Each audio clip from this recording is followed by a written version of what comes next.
Welcome back to Medicology nursing services. आप सभी साथियों का आपके अपने YouTube channel Medicology nursing services में फिर से स्वागत है। सो फ्रेंड्स, आज मैं आपसे बात करने वाला हूं कि जो आपका एग्जाम है वो मध्य प्रदेश का एमपीएसपी की तरफ से नर्सिंग ऑफिसर और सिस्टर ट्यूटर का जो एग्जाम है, बच्चों के यहाँ पे कमेंट्स और डाउट्स बहुत ज़्यादा आ रहे हैं कि सर क्या एक ही एग्जाम होगा, और दो तीन चीज़ें ऐसी हैं जो एग्जाम के हॉल में आपको ये हेल्प करेगा कि हाँ सर, यदि हमने ये चीज़ें पहले पढ़ता होता तो हमारा एग्जाम अच्छा चला जाता है। ठीक है, और एक आपका जो कंप्लीट एग्जाम है जो होने वाला है आपका, वो कितने शिफ्ट में होगा, ठीक है, सिस्टर ट्यूटर का और नर्सिंग ऑफिसर का जो एग्जाम है वो एक ही एग्जाम होगा क्या, ये तमाम जो भी आपके सवाल जवाब है उनके सारे डिस्कशन में करने वाला हूं। तो वीडियो में लास्ट तक बने रहिएगा। और यदि आप मेडिकलॉजी नर्सिंग सर्विसेज के ऑनलाइन प्लेटफॉर्म पे आए हैं तो चैनल को जरूर सब्सक्राइब कर लीजिएगा। चलिए, सबसे पहले मैं बता देता हूं कि आप लोगों का एडमिट कार्ड यहाँ पे आ चुका है। ये एडमिट कार्ड ओनली अभी आपको एग्जाम सिटी के बारे में बताएगा। एग्जाम सिटी के बारे में इसलिए बताता है क्योंकि एग्जाम सिटी काफी दूर दूर बच्चों के आते हैं, तो आप टिकट करवाओगे, ठीक है, अपनी प्लेस देखोगे, लोकेशन देखोगे, कहाँ से क्या होगा, तो ये आप पे फॉर कर सकते हो। 7 दिन पहले ही ये सारी चीजें आपको देखने को मिलती है।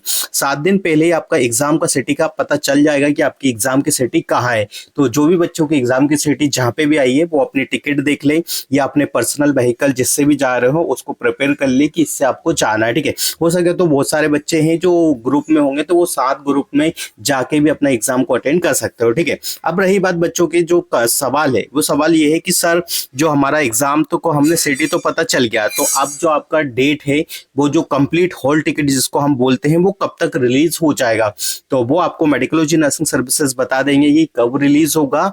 देन मैं आपको बता देता हूँ वो ओनली 2 दिन पहले ही आपका रिलीज होता है। ठीक है, ज्यादा समय नहीं लगता है, ओनली 2 दिन पहले ही यहाँ पे रिलीज होगा और 2 दिन बाद ही आप क्या कर सकते हो, अपना पता लगा पाओगे कि हाँ आपका जो होल टिकट है उसमें आपका एग्जाम का सेंटर कौन सा है। अभी सिटी आपको पता चल गया। ठीक है, नेक्स्ट चीजें जो है कि बहुत सारे बच्चों का यहाँ पे एडमिट कार्ड निकल नहीं रहा। ठीक है, डाटा नोट फाउंड बता रहा है, तो डाटा नोट फाउंड बताने का एक ही रीजन है, या तो आपका जो फॉर्म है वो रिजेक्ट हो गया होगा। बहुत सारी ऐसी चीजें कि इस बार लाइव फोटो था तो लाइव फोटो आपका अच्छे से आया या नहीं आया होगा, उसकी वजह से रिजेक्ट कर दिया गया होगा बाद में, तो उसमें आपका डाटा नोट फाउंड आएगा। हो सकता है किसी के बच्चे का पेमेंट भी नहीं हुआ होगा, यदि आपने लास्ट डेट को फॉर्म को फिल किया होगा तो आपका पेमेंट यहाँ पे कंप्लीट नहीं हुआ होगा, तो आप भी एग्जाम नहीं दे पाएंगे। ठीक है, तो परेशान होने से मतलब नहीं है, या तो आप अपना एप्लीकेशन नंबर अच्छे से डालें। ठीक है, यदि एप्लीकेशन नंबर अच्छे से नहीं डालोगे तो आपके लिए प्रॉब्लम हो जाएगा। ठीक है, तो 2-3 चीजें ऐसी कि जिसकी वजह से आपका एडमिट कार्ड रिलीज नहीं हो रहा है या आपका निकल नहीं रहा है, डाटा नोट फाउंड बता रहा है। ठीक है,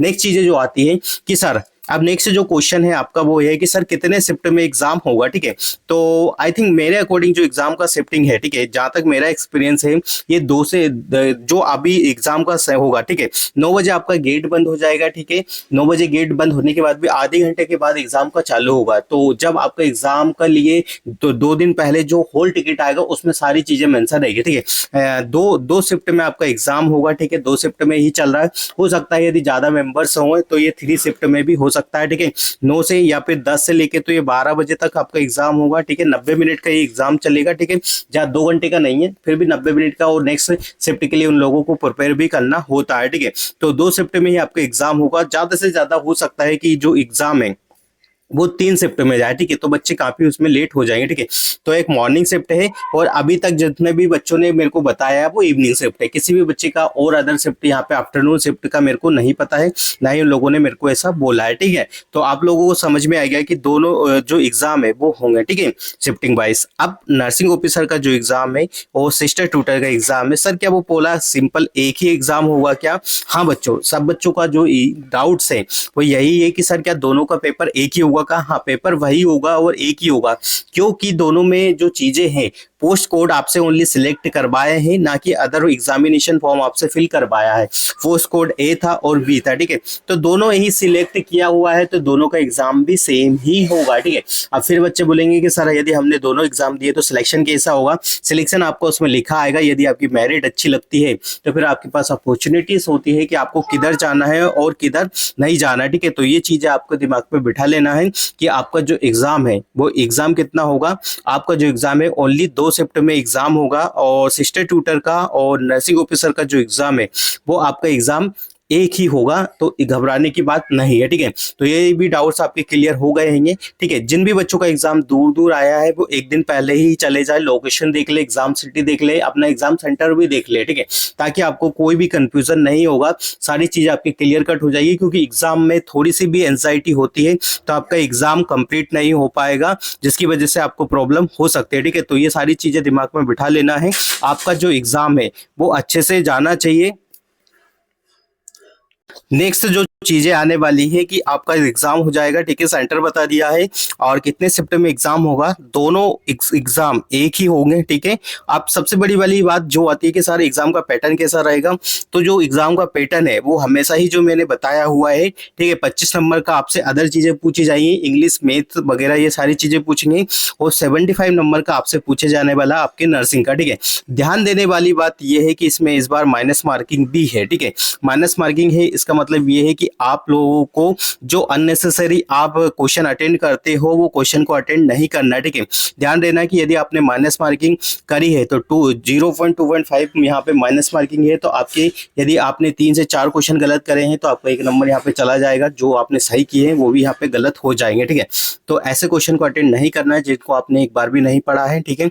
ध्यान देने वाली यही है, ठीक है। तो ज्यादा समय खराब नहीं करना है किसी भी क्वेश्चन में, 4 ऑप्शंस उसमें आएंगे, यदि आपको आता है तो आप उसको अटेंड करिए, और यदि आपको नहीं आ रहा है तो उस क्वेश्चन को लीव कर देना अननेसेसरी। अभी यदि उसको आप अटेंड करने के लिए जाओगे तो आपकी माइनस मार्किंग से दूसरे क्वेश्चन भी यहाँ पे क्या होंगे, गलत हो जाएंगे, ठीक है। तो इस बात को जरूर से जरूर में ध्यान में रखना है, ठीक है। और क्वेश्चन देखो मैं बता देता हूँ, पुराने PYQ लेने का फायदा यही है आपको कि पुराने क्वेश्चन पेपर को देखो, समझो कि कैसे क्वेश्चन आते हैं, कैसे पैटर्न क्या है, कितना लेंथी क्वेश्चंस आता है, ऑप्शंस कैसे आते हैं, सिलेक्ट कैसे करना है, ये सारी चीजें तभी आपको पता चलेगी जब आप कोई पुराने क्वेश्चन पेपर को देखोगे, समझोगे कि हाँ आपको समझ में आ रहा है कि ये पैटर्न है, इस पैटर्न पर आधारित क्वेश्चंस आपसे पूछे जाते हैं, ठीक है। तो आई थिंक सारी चीज आपकी क्लियर हो गई होंगी। यदि किसी को बाय करना है पुराने क्वेश्चन पेपर तो वो 97545732 या 92 पे कॉल या मैसेजेस करके हमसे क्वेश्चन पेपर को क्या कर सकता है, बाय कर सकता है, ठीक है। तो आई थिंक सभी बच्चों के डाउट्स क्लियर हो गए होंगे। जैसे ही एडमिट कार्ड आता है,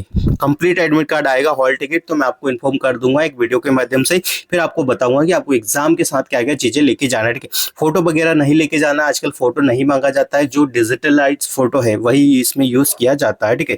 तो thank you so much guys, और यदि वीडियो समझ में आया हो तो अपने फ्रेंड सर्कल में जरूर शेयर कर दीजिएगा। Thank you so much guys.